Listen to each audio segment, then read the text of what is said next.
Waspada sawit RI diganyang, Malaysia bisa rebut pasar ekspor CPO.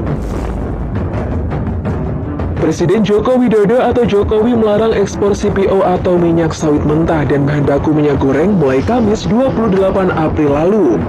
Larangan tersebut tertuang dalam Peraturan Menteri Perdagangan atau Permendag Nomor 22 Tahun 2022 mengenai larangan sementara ekspor CPO, Refined Bleached and Deodorized atau RBD Palm Oil, RBD Palm Olein, dan Used Cooking Oil.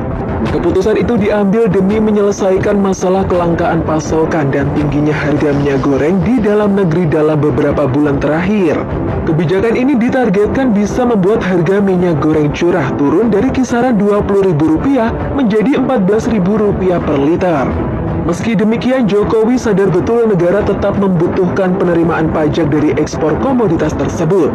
Karena itu, mantan wali kota Solo itu mengaku bakal mengevaluasi dan mengawasi implementasi larangan ekspor CPO dan bahan baku minyak goreng ke depan.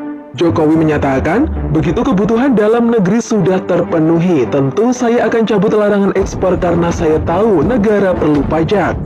Pendapatan negara dari ekspor komoditas ini memang tidak bisa dianggap remeh. Badan Pusat Statistik atau BPS mencatat ekspor CPO berkontribusi sebesar Rp112,82 triliun bagi perekonomian Indonesia sepanjang kuartal 1 2022. Angka ini setara 2,5% dari produk domestik bruto atau PDB Indonesia berdasarkan angka dasar harga berlaku atau ADHB yang mencapai Rp4.513 triliun.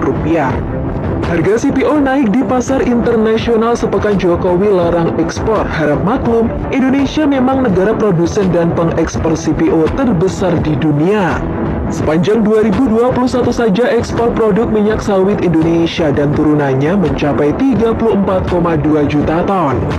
Berdasarkan data dari Gabungan Pengusaha Kelapa Sawit Indonesia atau GAPKI, nilai ekspor di tahun tersebut mencapai 35 miliar US dollar atau setara 509,13 triliun rupiah dengan asumsi kurs Rp14.546 per dolar. Angka itu 52% lebih tinggi dari nilai ekspor 2020 sebesar 22,9 miliar US dollar atau setara dengan 333,15 triliun rupiah. Masalahnya, pasar ekspor komoditas tersebut kini terancam diambil alih oleh negara tetangga, Malaysia. Apalagi selama ini Malaysia adalah pesaing Indonesia di pasar ekspor CPO. Malaysia bisa rebut pasar ekspor CPO dari tangan RI. Data ITS, perusahaan surveyor kargo, menyebut pada 1 hingga 5 Mei atau beberapa hari usai larangan ekspor CPO Indonesia, ekspor CPO Malaysia melonjak 67% dibandingkan periode yang sama bulan sebelumnya. Peneliti Institute for Development of Economics and Finance atau INDEF, Nailul Huda mengatakan, jika ekspor CPO masih dilarang sepenuhnya, Malaysia bisa menjadi pemain nomor 1 urusan ekspor CPO di tingkat global. Pasokan dari Malaysia akan banyak diburu oleh importir CPO seperti India, China, dan Eropa. Jika negeri jiran bisa mengganyang 30% saja dari pangsar pasar Indonesia, berarti mereka bisa menguasai sekitar 60% pangsa pasar global. Walaupun ia mengakui mengambil alih pangsa pasar Indonesia sebanyak 30% adalah tugas berat. Sebagai perbandingan data dari Malaysia Palm Oil Board atau MPOB, produksi CPO mereka sepanjang 2021 hanya mencapai 18,12 juta ton, sedangkan Indonesia 46,88 juta ton. Nah, untuk meminimalkan kerugian tersebut, pemerintah perlu memanfaatkan momentum pelarangan ekspor ini dengan segera memperbaiki tata niaga CPO dan produk turunannya, sehingga stok minyak goreng dalam negeri melimpah dan harganya pun turun. Selanjutnya, pemerintah bisa kembali membuka keran ekspor CPO dan produk turunannya. Selain itu, kata Yusuf, untuk memastikan kebutuhan dalam negeri terpenuhi, maka membuka pintu ekspor bisa dikombinasikan dengan kebijakan Domestic Market Obligation atau DMO.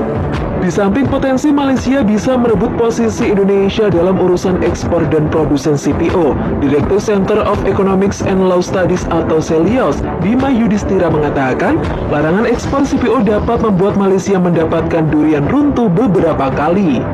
Pertama, harga CPO pasca pelarangan ekspor sempat naik 9,8% dibanding 1 bulan yang lalu. Harga CPO pada Jumat 6 Mei kemarin tercatat Rp6.400 per ton.